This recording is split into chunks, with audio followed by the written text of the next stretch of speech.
Kelemecim kılamatam yanırman beni. Yaşlı gittim köp ağlattım dinlemezdi. Hiç düşündüm budurmuş görüp görgüni. İnni çektirmen adini öngler yaş oldum. Canecem yaş oldum. Öğütlüğünden daş oldum ey. Kara olup geçti gitti.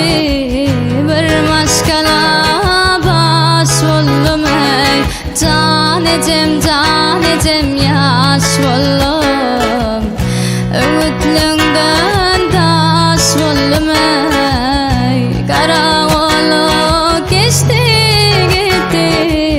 Bir maşkala baş oldum ey.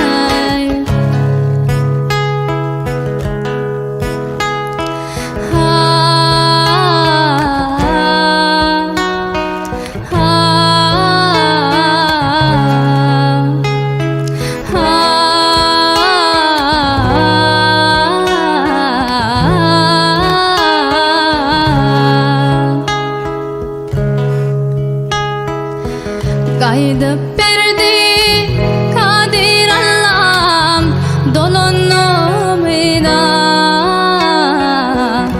Ecem kakam aşkalamam başı yensize.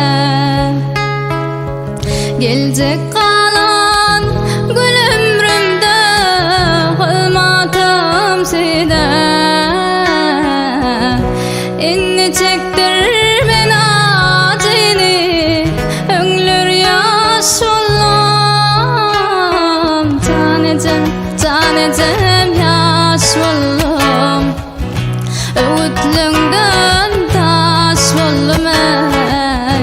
Kara olup geçti gitti. Bir maşkala baş oldum ey.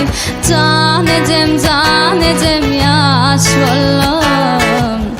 Öğütlüğünden taş oldum ey. Kara olup geçti